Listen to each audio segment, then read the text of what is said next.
Hello and welcome back to Christmas in July, our 24-hour live streamathon. And I am now here with Allegra Havana, and she is a dear friend of mine from New Mexico. And if I just have to say, she looks absolutely stunning. And I've had to tell her like a million times because when you just feel it, you got to say it. And I just think she's absolutely beautiful, not only in how she looks today, but her spirit, her energy, and her heart. Amazing. So we're going to talk a little bit with her and just kind of see where the story goes. So welcome, Allegra. How are you doing today? Thank you so much, Elena, and thank you so much for your compliments. I think I'm blushing over here, but that just feels really amazing. And I must say that I am so honored to be here today and just grateful for the opportunity to have met you, and you have truly inspired me as well. So thank you for that. And I'm really excited just to be here, and thank you for inviting me. And I'm looking forward to this conversation. Yes, and it's and you're welcome, because yes, it's been amazing. Our friendship has taken off like immediately, but the conversation, we are here talking about like circle of hope, and there are times where people need to talk about the tough things to share their stories, because there could be just one person out there that thinks they're the only one that is going through this, and we're gonna share that no, people are not alone, and it's okay to talk about the hard things. So why don't you just chime in and share what's on your heart? Sure, certainly. So on the topic of tough things that there are to share out there, there's so many. And I'm also just so grateful to be part of this. And for me, it's not really hard to speak on things that are somewhat controversial sometimes, but I feel like it's necessary to bring certain things to light. And there are certain things that I have experienced that I feel like have not been talked about enough in our culture and in this world and in our society. And just to kind of give you a background about myself, I am a business owner, I'm a mother, and I'm a daughter. I'm also a Zumba instructor. And so I serve, I feel, by motivating people to be their best version of themselves, regardless of their circumstances. And I am I love being myself. So it's not hard for me to be myself. And that's one thing that I will always be unapologetically. And the other thing that I love to do is help people by spreading love and light, and by, just letting them know that they're loved regardless of anything. They're loved because they exist. And so I have been through some things in my life. I lost my brother when I was 12 years old, and he was my only sibling. And so when you lose somebody at that age, it really messes with your mind, it really messes with your emotion, and it certainly messes with your family dynamics. So it has been a loss that we have endured for a while. And can I ask a question? Was he older or younger than you? He was older. He was 8 years older than me. Okay. Yeah. And so, when you lose somebody like that, there's no manual on how to deal with grief.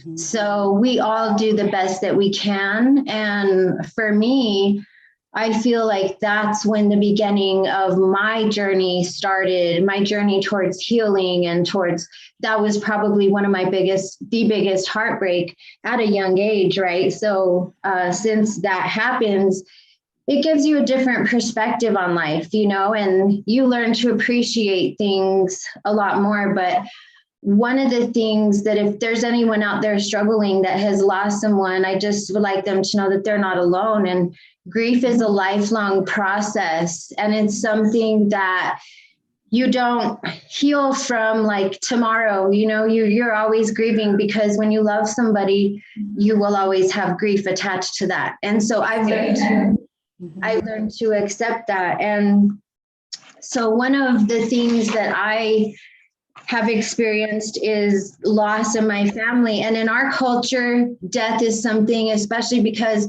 I was raised somewhat Catholic of my surroundings. And so part of our beliefs is like, we let them rest in peace. We don't talk about them, and it's kind of like when we bring up the dead, it's kind of like a respecting, like maybe you shouldn't be. And so that's one thing that I feel I have done differently. And I love doing it differently because my brother did exist, and I will speak about him because I loved him. I love that. I love that. He did exist, and he does still exist. Yes. Different forms. So I love that you felt that even at a young age, Yeah. And so that's one of my experiences. I've also been through bullying. When I was younger, I was in one school in a small town, and then I switched to another school, and I was the new kid, and my parents had a business in town, and I was immediately like the outsider. So I have dealt with bullying as well, going to school and where I grew up, and in my culture, there's a lot of, and you're Latina as well. There's a lot of sort of envy, and just they don't support you. They're mean, but I'm hoping that we can turn that around. And I really would like for people to know that the only way to be is to support each other. We need each other. We don't need to bully each other, and we don't need to attack each other. And we do need each other. And that's, contrary to how we were raised, or maybe we're taught to believe, to fight each other because of color, because of, what side of the street you grew up on. All of that is just nonsense, and yes. So that. And I agree with you 100%. I'm sure people watching will hear about something we're working on down the road to really bring awareness to that. But it is like, instead of celebrating someone else's win and like truly genuinely being happy for them making a new way, it's, who does she think she is now? And oh, look at her, and I have felt that many times, and it's sad. Like, we need to be the example and change this dynamic forward simply by just sharing and loving and helping each other, like, do better. When one does better, we all do better, but it's a challenge. So that's my little rant. Exactly. And I totally appreciate that and agree with it 100%. So, at a young age, starting about 13, I had my world. My brother died when I was 12 years old. And then the year after that, I went to a new school and was starting to experience all this bullying. So it was, a lot of trauma to experience and a lot of changes in my life. And so I've always had amazing parents. I love my parents so much, and they're so supportive, and they always have been. And I feel like after my brother died, I was sort of looking for that replacement, and I looked for that replacement in men, and I never could find it. I never could find that replacement for my brother, but yet it was like something that I subconsciously kept on doing. And what that led to was many abusive relationships, many relationships that were toxic, many relationships that were more based on desperation of wanting to heal the pain that was cutting a hole inside of my heart, instead of actually looking at it. And so, I've been through some things related to, relationship issues, and I have had many challenges in relationships, and I'm happy to say that right now I'm working on the relationship with myself. That's the most important relationship that I'm working on. And, anybody that's going through relationship problems, I would just let them know, that you're the main person that you should be focusing on. Mm-hmm. Absolutely. Worry about yourself. So, we have abusive relationships. I have also self-harmed myself. So how have I self-harmed myself? I have been so emotionally just distraught or let things pile up, because after my brother died, my coping mechanism was I burned all of his photos. I pretended like he didn't exist. When people would bring him up, I wouldn't talk about it. And I went into angry bitch mode. And I just basically was like, at first I was sad, but then after all the bullying, I just got this attitude like, fuck the world. I'm not gonna, and I hate to say that, but I did live in that mode for a while because I was angry. I was angry at the fact that my hero was no longer here, and I didn't know how to deal with that. So, as I was mentioning, I was in these types of men. They weren't conscious men. They weren't men that respected me, loved me, or even saw my worth, and even, I feel like even if they might have, I didn't. And so if I didn't, how could I expect that from someone else? Right. And I'll get into that a little more later. Yeah. But, what happened there was I had this sort of like, for until my brother passed away, I was so sweet and so gentle. And then I went through this grief phase, and then I got this really angry, like, you know what? I don't care about anybody. Don't talk to me. Don't look at me. I have no patience. I have no tolerance. And I lived that way for a while, and it really takes a toll on you emotionally, carrying all that anger around and carrying all that resentment and all that grief. And so I started going to therapy, and I've been in therapy for a while, but I found a therapist that I feel really, really, really helped me out. And that's another thing that I would like to touch on is, part of our culture is that whenever you mention you're going to a therapist, it's taboo. It's like, oh my gosh, she's fucking nuts. What is wrong with her? that or weak. Like you're just weak, Or you're weak, yes. And so I started going to my therapist, and she was probably the first therapist that I've ever had that I, started to see some progress with my emotion.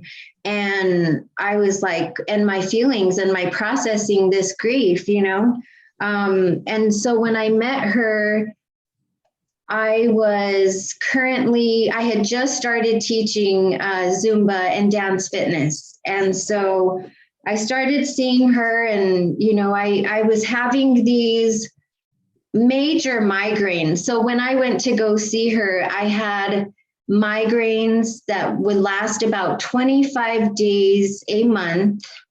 And I would have 3 or 4 days that I didn't have migraines. And so, as I mentioned, I'm a business owner. So in my family business, there is a lot of pressure to perform.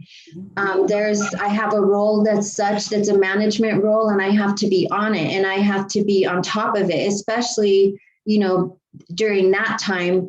And so it was very challenging for me to even think, here I have all this responsibility and I have this pain, and I'm like, well, the thought of going on disability to me was like even an option. I was like, well, I don't know what's going on. And I had those migraines before I started seeing her for about 5 years. So I had migraines for a total of about 7 to 10 years.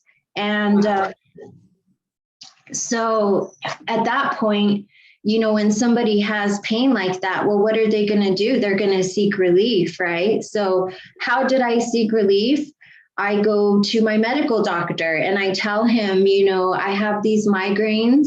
I also was very lethargic, and I felt like I had depression, like I was sad. I felt like I had anxiety at times. And so the doctor, they do their thing, and just so I make something clear, I don't have a problem with the medical field. This is my opinion, but I do prefer natural forms of medication and helping myself. And part of that is because of the experience that I'm about to share. So that's our little disclaimer. Duly noted.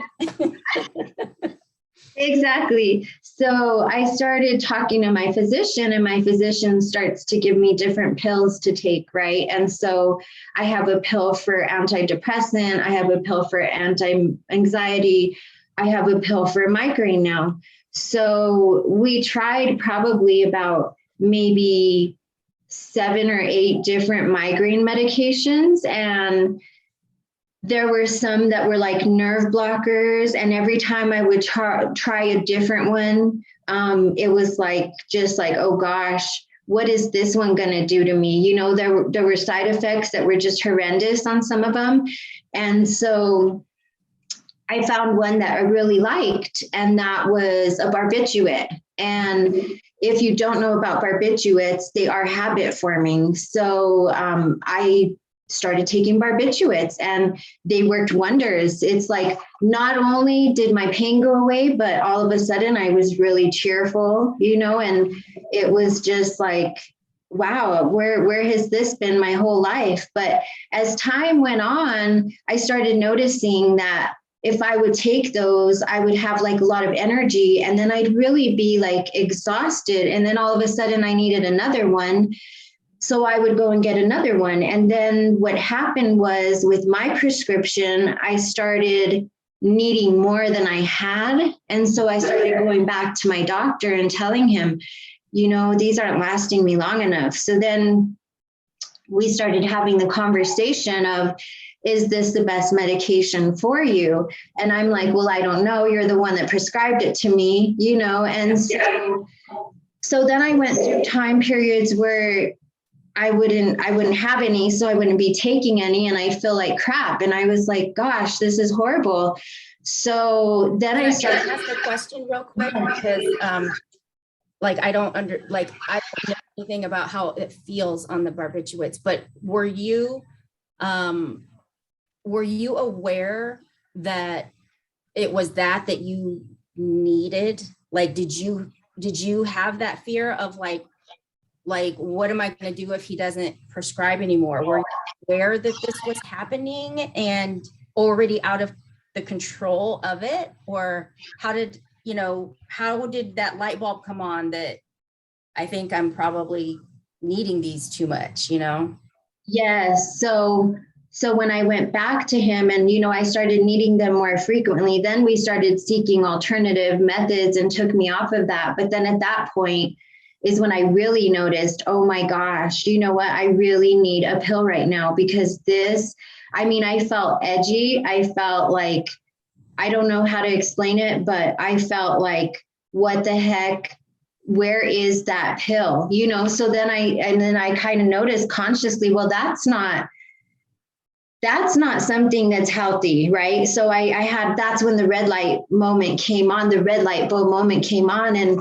And then I started to be like, okay, well, if this doctor's not going to give me these pills, I'm going to get another doctor, and I'm going to go to another physician. So I definitely at that point know I have an issue, but your ego is always justifying it. Your ego is always telling you, your heart knows that you have a problem, but your ego is always telling you, you know, it's fine. You know, it helps you. You're feeling better. And so I throw that in because when I started seeing my therapist, she did this like, and I must say, my therapist, she is talking about self-investment and investing in yourself. I really want to touch on that because it is crucial.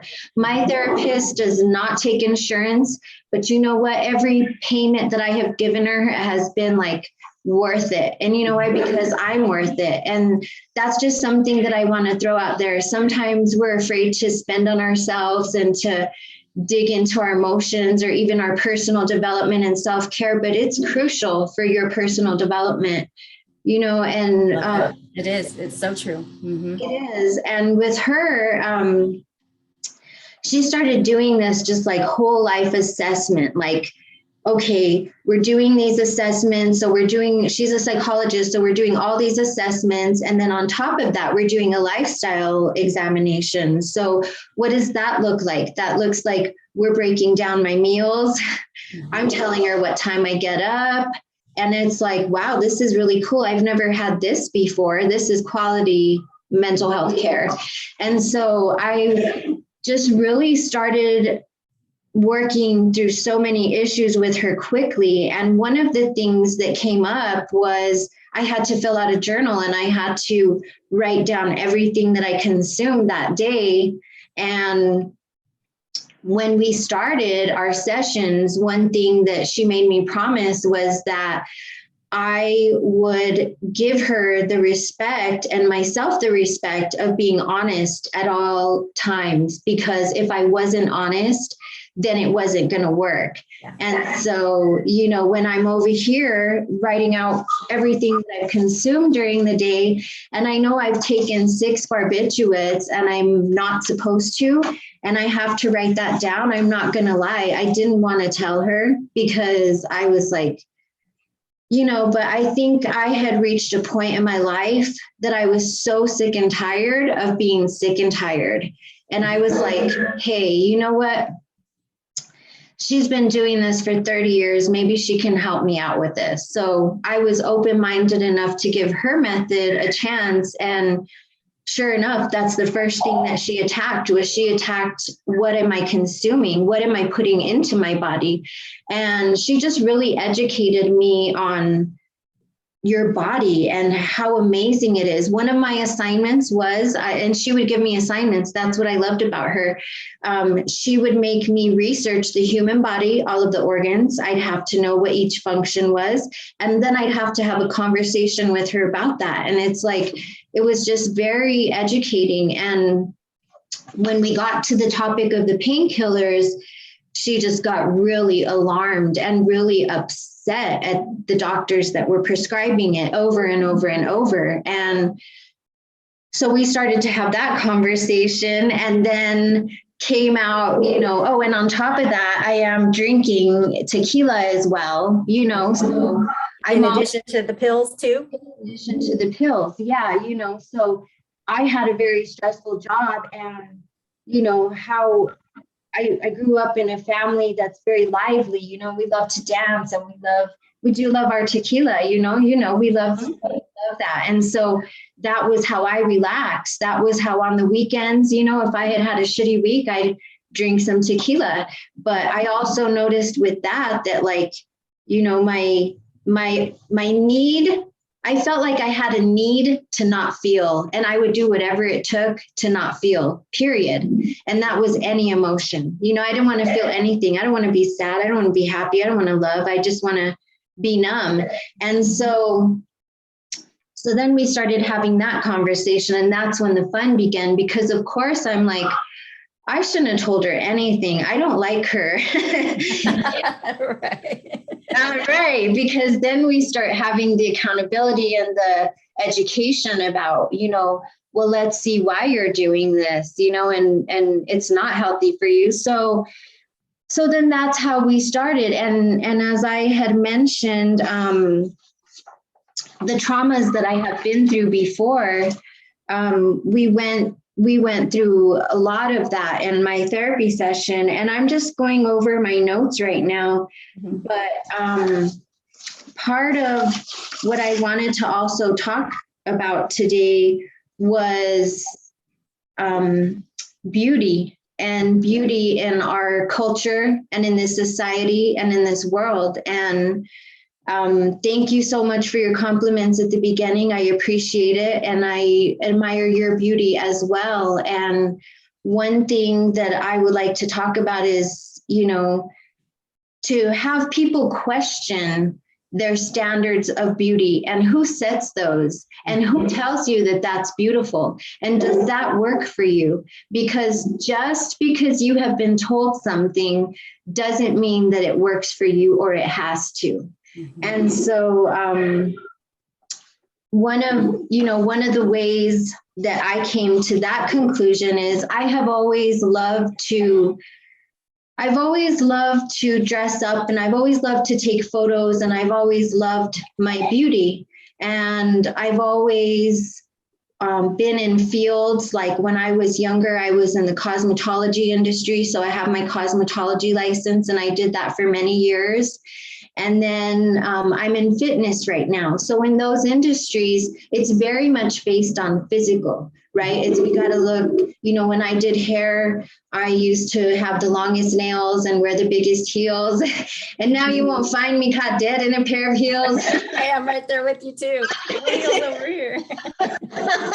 I'm like, oh no, we're past the heels. But, and so, so that's sort of the environment that I have existed in, or, was around. And then I went, so it's really funny how the universe works, right? I'm immersed in this cosmetology thing, and, and I still have so much love and passion for makeup and fashion and stuff like that. That's one of my favorite things. I love decorating myself and I love expressing myself through fashion. And so one of the things that I feel just needs to be talked about more is, beauty. And nowadays, you have a lot of people that are doing surgeries to themselves. And I have a really, really, really strong opinion on that. And the reason that I have a really strong opinion on that is because I have a condition, and, technically it's referred to as a chronic condition. And I refer to it as that, but for me, that doesn't really work, because it's like, for me, it's a challenge, because I feel words are very powerful and I will heal from this. So I'm not, I'm not willing to use that, but so let's go back a little bit to, I'm going to go back to the relationships, and I'm also going to go back to what many women might face, and even men, is seeking validation externally. And so what does that mean? It means that I am not enough as I am. I need someone's approval. I need someone's admiration. I need someone's words. I need someone's, just somebody just to say something. And so when you are seeking validation externally, you're really out of your power, because, the only person that matters is you. And I found that out. And I found that out, when I was younger. This was like about 10 years ago. I was in love with this guy, and I was like, wow, he was like my dream guy, muscular guy, and I just really was into him. And I was like, wow, this guy's everything. And I remember he probably wasn't as into me as I was into him.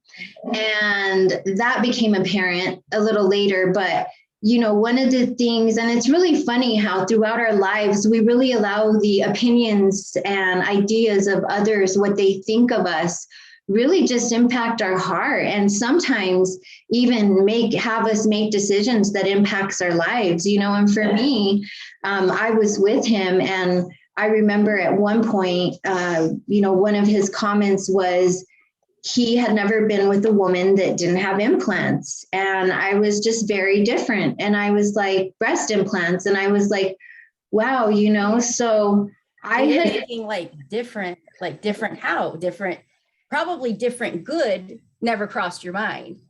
Right. And so along with that, though, I think, he really liked women. So I think it was like, he really was like trying to encourage that for me, and so we had that conversation, and I was like, I really think that I wanted to do that. And so I, just to get, this is a little bit intimate for me, but I'm willing to share it. So, growing up and stuff, I always felt weird because I had this idea that I was, deformed or something, because I had one breast that was a little bit larger than the other. And, when you research this, most women do, right, but we don't ever really talk about that. We're taught this symmetrical world where everything's symmetrical, and it's a bunch of bullshit, but, it is what it is. And so I decided to get my breast implants, and that was about, let's say 10 years ago, maybe max. So here I am in my early 30s, and I have this hot guy, and, I have a great career. I'm doing great. And I was like on top of the world. So I have the surgery, and it was probably one of the most painful things that I've gone through physically. But, as I started to heal, it's like, I wake up and I'm like, I wake up one day and I look at myself and I'm like, damn, you look good, like, what, who are you? Right. And so it's this like confidence, and I can definitely relate to the confidence that it gives you. It's like, oh yeah, look at me. Now I have a little waist, big shoulders, and big old boobs, like, with everything that we're bombarded by. And by the way, I don't watch TV. I haven't watched television in 6 years, but I remember watching it. And I remember all of the stuff that's thrown down your throat. And the other day I was at a friend's house and they had the TV on, and I see all these sex scenes and I see all these boobs and I see all this sexuality. And it's like, I thought this stuff used to be on HBO at night. And now, it's in the commercials now, like it's everywhere. Right. And so that concept of like, what is hot, what is attractive, what is, there's the stuff that you're being fed. And from my experiences, I can tell you that I definitely had this confidence that was like, wow, so fast forwarding down the road, my relationship with that guy didn't work. And, I started just going through life. I had a few more abusive relationships, shitty relationships that I shouldn't have been in. I wasn't really willing to look at myself, and I had lots of support around me where maybe I could have, but I feel, until you're ready, you're not ready. And that's where I was. And I'm just trusting that that's where I needed to be. I don't question that anymore, and I don't judge it. And I just trust that that's where God wanted me. Yeah. And so, I'm at the therapist, so I'm moving forward a little bit. And the topic of breast implants comes up. She's having me do a whole body. We went over the body scan, and all of a sudden we have my implants, and she's wanting to talk about those. And I'm like, okay, you're weird. But, I understood like, that. What does my breast implants have to do with like what's going on in my actual life, right? Right. And so that was like, just so weird. So we start talking about that, and, I'm thinking, well, she wants to talk about, why I got them and how that meant, why mentally I felt that I needed those and the validation. So I'm thinking that. So we start talking, and then one of my assignments is, she says, have you ever heard of breast implant illness? And I said, no, I haven't. And she said, do me a favor, go ahead and do a Google search tonight. And I want you to research breast implant illness.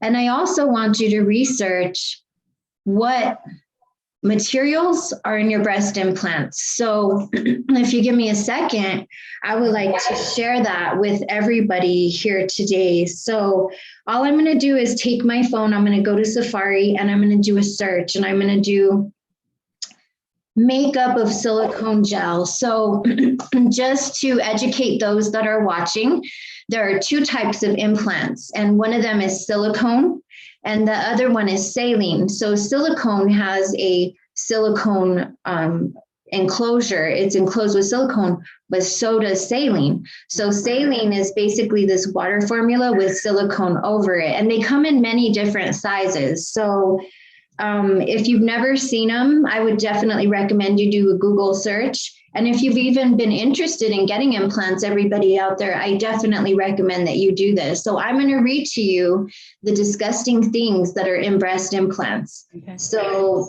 methyl ethyl ketone, which is a neurotoxin, isopropyl alcohol, lead-based solder, heavy metals such as aluminum and platinum, silica, all these chemicals. There's like 20 carcinogens and like 10 neurotoxins listed on this list.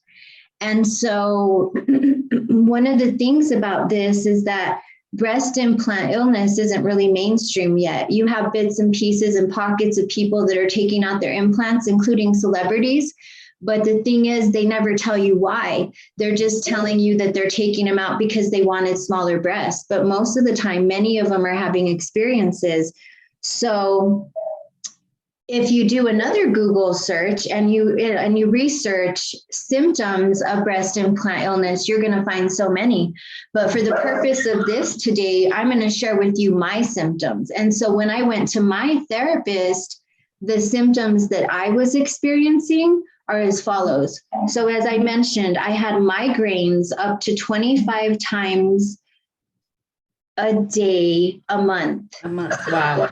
There was only 5 days that I didn't have a migraine. And when I say migraine, I mean migraine. Like these migraines, they're not a headache, but they're the type that they take you out. And you're like, wow, I can't even think. I'm a little dizzy. The lights hurt me, so I'm having to work with sunglasses on. I would have horrible PMS. I'd have major like swelling, headaches, my cramps. And, the swelling part is really the most like ridiculous part. The swelling, the amount of inflammation that my body was producing. Like my back, it would double in size. I have photos too where I would get so swollen, and during those times, and it would happen during those times of the month because your hormones are fluctuating. And as I started to learn about the human body, it's really a fascinating, wow, it's just so fascinating how God made us and how he made us naturally, and so one of the things the other thing that I was experiencing was anxiety, depression, rash, dizziness. There were times that I'd be standing and I'd be like, whoa, like I'd be teaching and I'd be like, I just all of a sudden, I don't know if I'm going to lose my footing or not, and I have students behind me. I have pain and throbbing in my breast area. So like somebody's taking a knife and just stabbing you. I have chronic joint pain. So sometimes it just feels like I was run over. Chronic fatigue. So when I went to go see her, I was just exhausted. I'm sleeping so much, I'm so tired. And one thing, I was talking about beauty. One thing that I've always loved about myself is my hair. And like I said, I went to cosmetology school. I started losing so much hair with this. I would comb my hair and clumps of my hair would come out. And it was like my ponytail went from being like this thick to being like this thick. Wow. Talk about, just affecting how you feel and your self-worth, it just really. So then I also had body aches. My left hand was starting to tremble. So I noticed like if I'm holding my phone or I'm holding a pen, all of a sudden I have these like shakes and I'm like, this is really weird.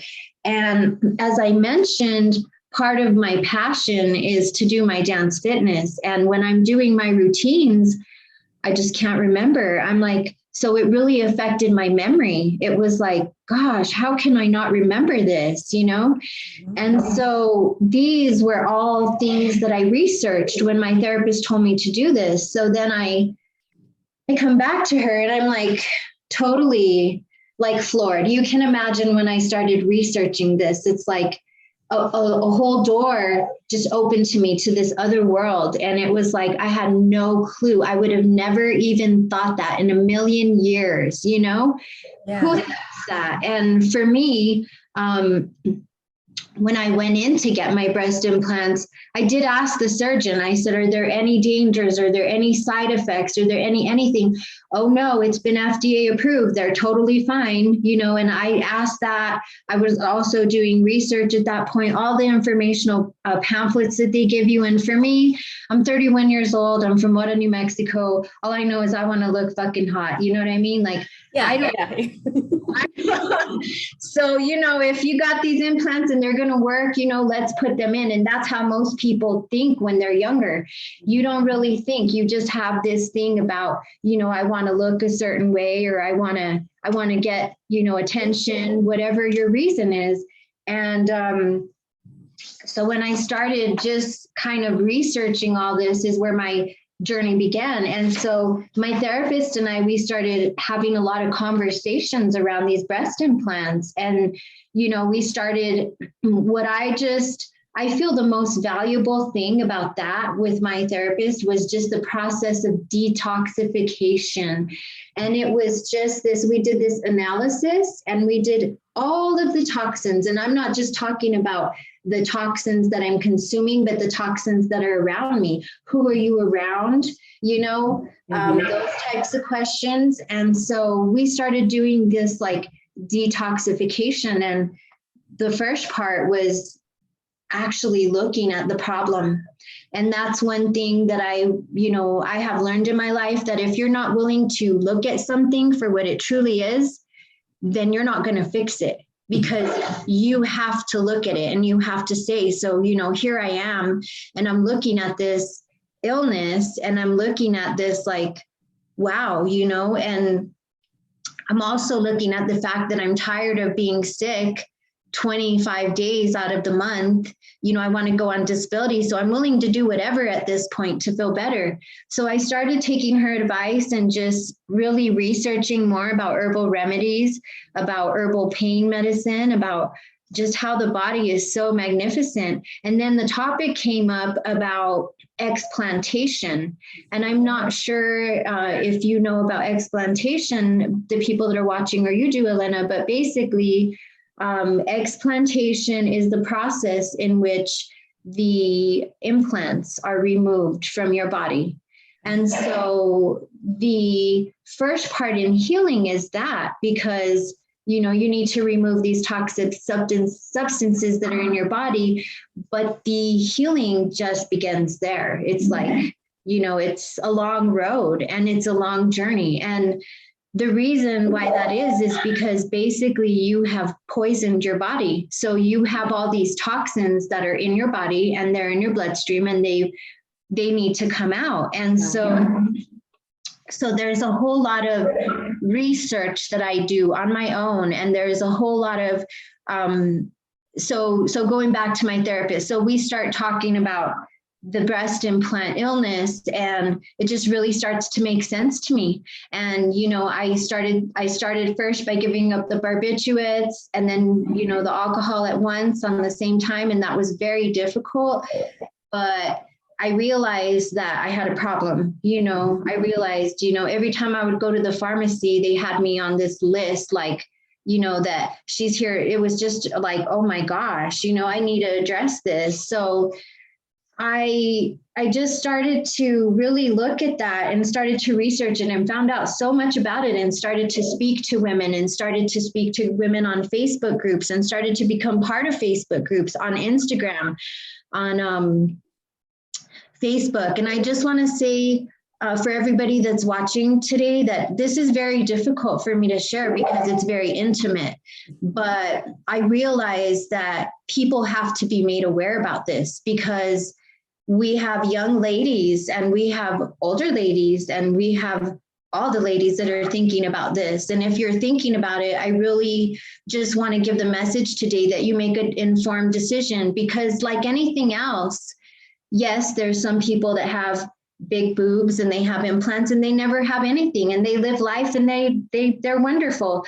But then there's people like myself that go through hell, and it's really not something that's worth it. So my therapist and I started talking about the explantation. So I had my explantation done, and that's the process in which they remove the implants. So not only 2 years ago in August, by the way, this is a wonderful time to share my story because it's right before it. Mm-hmm. And so 2 years ago, I had them removed, and I was in a relationship at that time, and I'm no longer in that relationship, but it was a total physical, mental, emotional roller coaster to have those removed, and even to make the decision to have those removed. I remember standing in the shower and just being like, wow, like, I'm really going to do this. And to be honest, part of my old conditioning and programming and wanting external validation was, is he still going to love me? Mm-hmm. Is he still going to be attracted to me? And in my heart, I probably knew that he wasn't, but I was like, telling myself, maybe he will. And even the fact that, even the fact that I was at that point, that here I have a physical illness that's making me that sick, yet I'm still concerned that he's going to still care about me. And part of that is because of the conditioning and programming that we've been given. It's like, I need you. I can't, oh my gosh, I don't want to lose you. So I don't, I need that. Yeah, let me put myself aside to keep you here, basically, Exactly. And so, emotionally, that was very hard to go through. It was during COVID, and, I would like to touch on that a little bit. We're in COVID, and I am needing to go get surgery, and because I'm into holistic medicine, I don't believe in certain practices. So now I'm even more worried about being around anything medical. And so, talk about the anxiety that I had about even going through that or getting anesthesia. I mean, this was just an anxietal moment to do it. And I'm like, I almost backed out twice. I had my surgery scheduled actually like a year before I got it. And I couldn't do it. I just couldn't do it. So I took the leap, did it in August. And just so you kind of know, the way it works is when a person removes their implants, there's two ways to do it. And one way is, like for me, I went to somebody locally and they did it. And what I've read on all of the groups is when they do that, they don't take out all of the toxicity. So you still will have symptoms, and many women may have major problems later. Well, that's the surgery that I did because financially that was the best thing for me at the moment. The other thing that I think is really interesting is that health insurance, even though it becomes a medical emergency, in my opinion, and a medical issue, they won't cover it because they feel that it's an elective insurance. And so cost was definitely an issue. I'm the one that's pretty much maintaining my household, and so I want to go through the most things. So I did get that type of surgery. There's another type of surgery, and I'm still on the wall as to whether that's something that I'll need. And one of the things with me is that I still have symptoms, but my symptoms are not as severe. And I understand that this is a process that's going to be a lifetime of healing for me. It's going to be a lifetime of juicing, a lifetime of healthy choices, a lifetime of working out, a lifetime of affirmation and personal development.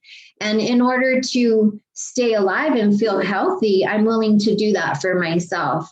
But, what I would really love to do is to inspire people just to love themselves as they are, just as they for being. This popped up in another conversation of, she mentioned the desire for unconditional love and how you will do different things to try to create that in your life. And for me, it was, but by you just being is enough.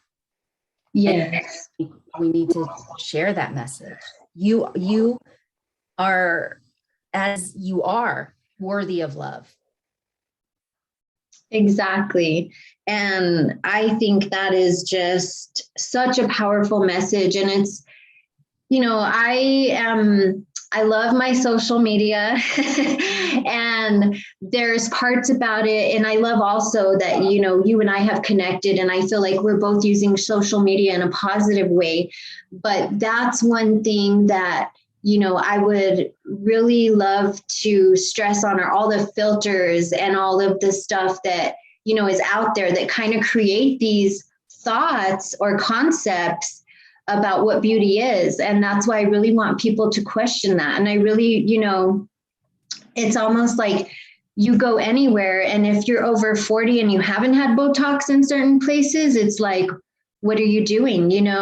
And it's almost like a status thing, if you will, and the pressure that women get when they reach a certain age. And, the fact that you have to find somebody while you're beautiful because, oh my gosh, if you're older, good luck. And I just like your life's over, right? It's mm-hmm. And I just think that those ideas are so silly. And I just really I want people to question that. And I really want them to just kind of ask themselves, like, where do you get your idea of beauty from? And does it work for you? And is going through what I've gone through something that's worth it to you? Because let me tell you, if I could go back to that day, to that decision, to that moment, I would have never touched my body. I would have never touched my body like that, because it has been a journey, and I am just so grateful to be here. But, you know, with boobs, without boobs, I'm just grateful to be here. And I'm just so glad, you know, sometimes we go through trials and things like that. And I could say that the biggest gift that I got out of this illness or this challenge that I have is definitely just gratitude for waking up in the morning. And what I do with my dance fitness, that has definitely been a huge integral part of my healing. And the reason that it has is because you cannot dance without joy. Every time you dance, you have joy. And when I love that. I love dance too, but I have never, number one, I have never heard that, but number two, I have never thought about that. And it is so true. Like, nobody's dancing when they're sad and cry. Like, it's so true. I've never even grasped that concept, but you are right. You're right on it, man. Yeah. Yeah. And, you know, when I'm in that zone and I'm dancing and I'm letting my body move, it's just my relationship with movement and with dance. It's something that I feel is part of my passion. It's something part of what I'm here to do.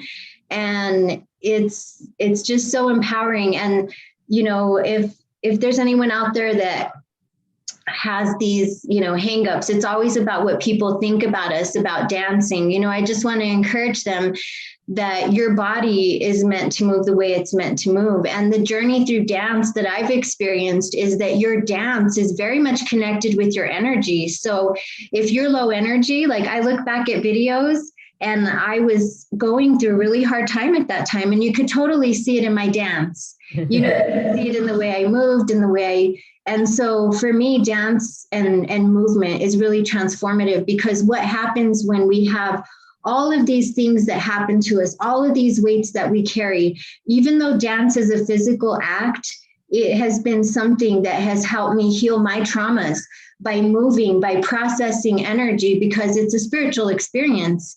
And it doesn't really matter what you're dancing to. I always tell people, dance to what moves your soul. You know, like me, I love deep bass like music. So there's times that I love that. There's times that I love higher notes. But for me, there's many levels of healing that what I do as my passion has helped me. You know, the sweating, the detoxification of the toxins. Every time that I work out, I look at it, you know, and that's another thing that I want to challenge people today, is to really just have gratitude for your body. After I had my surgery, I would stand in the shower and I would talk to my body and I would say, toes, I love you. I'm grateful for you. And then because she had me researching all the parts of the body, I would talk to it every morning. And I still do when I remember. It's a practice that I would like to continue.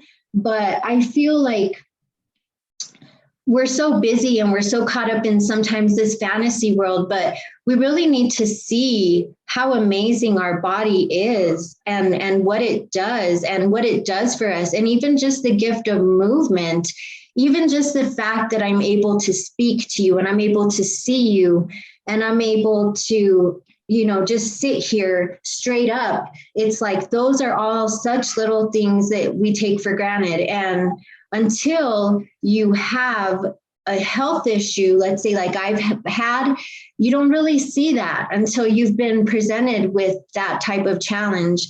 And so, you know, one thing is that, you know, for anyone out there that's going through anything, I recommend a form of movement, because movement is so healing. And I love that.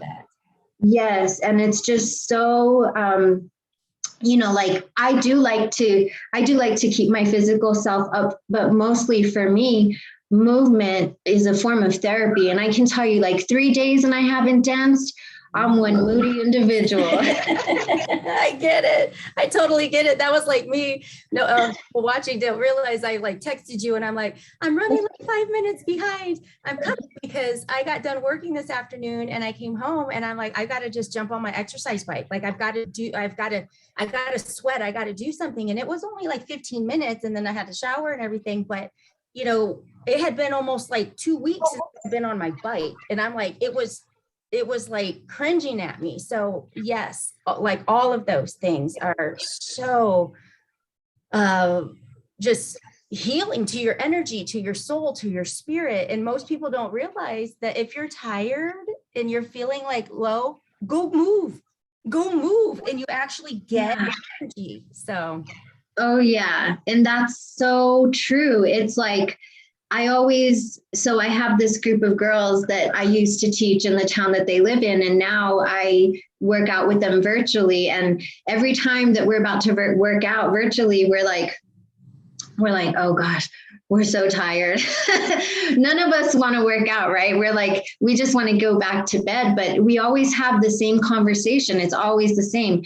That was amazing, right? And we're just, the endorphins that it releases and just all of that weight that it just pulls off of you energetically is just amazing. And think about it. We're on a daily basis. If you're out in the public, you're exposed to many energies. So who knows if you might have something that, you know, you have that you're carrying that might have just been around you, you know, you never know. So for me, it's just such a powerful tool. And I think that it's important that, you know, people also re-examine their relationship with exercise and movement, and that they look at it instead of being a chore, they look at it as a gift. And like, hey, you know, as a matter of fact, today, part of my evening is I get to work out, and I'm going to work out for a little longer because I have free time. And I'm just so excited, you know, because I have made my workouts fun. And the way that I did that is I found something that I loved, and I do it, you know, and I do it like it's my fun time. It's my hour for me. And I understand that dance fitness isn't for everybody. Softball's not for me, but you know, whatever's find the thing, right? Just find just find your thing. And you know, one thing that I also think is a cool tip that works for me, and I know, Elena, you've seen my lives, but one thing that I like to do is I like to make it fun. I like to dress up. I like to wear hats. I like to wear different outfits. And that's not for anyone else but myself, because it makes me feel great. It makes me have fun. And, you know, and that's a perfect example because for me, and as you know, it's been my lipstick. Like, I don't care if I'm in my sweats or my pajamas, if I get up and I want to put something on my lips, that's what makes me feel like I come alive. It's just my thing, you know, and everybody has their thing, but now I'll put my lipstick and then go ride my bike. Yes. And by the way, I have my dulcet on. I love it. So if there was anyone that just, you know, had that question, maybe we're talking to the younger one that's debating on if she changes herself physically, someone will love her more. What do you have to tell her right now? Oh my gosh, I have to tell her that is not the truth, and that the only person that can love you is you. And that is the simplest way that I could put it. Elena, I know that you and I have talked, and I'm not a person for a lot of words, but the simplest way that I could put it is whatever you are seeking outside of yourself, give that to yourself. So I remember it's only until recently that I've actually come to this place. And that was also brought about, you know, by a really bad breakup that I sustained recently. But, you know, once that you're in that space, and I've been moving into that space for a few years now, it's just sort of like you're on a level that if you want something, you give that to yourself, you know. And I remember the days because, Heck, you know what my favorite show was? It was The Love Boat. I loved watching The Love Boat. And I'm a hopeless romantic. You know, I love Cinderella. I love Snow White. I love all these fairy tales that we're taught. But those fairy tales, a lot of times they're just that, they're fairy tales. And so I feel like with that conditioning and programming, we're raised to be seeking that individual, to be seeking that person, because they're going to fix all our problems. They're going to make us feel beautiful. They're going to make us feel secure. They're going to make us feel special. So for me, my biggest advice is whatever you want from someone else, give it to yourself. If you're waiting for that ring, girl, get your butt in that car, save some money, get on a layaway program, whatever you have to do, and get yourself a beautiful ring, because you are all you have, you know? Love it. Love it. And that's like a perfect way for us to just drop the mic. Yay! Awesome. Thank you so much for spending time with us today and for your powerful message and sharing your heart, because I know this was very difficult for you, being transparent and open and vulnerable. Your story is helping someone. So thank you so much for sharing your voice with us. And anybody watching will be able to get more information on you in the events page. So they'll know how to, you know, connect if they need to. Thank you, Elena. It's such an honor and a pleasure to be here today. Thank you so much. Thank you, everybody.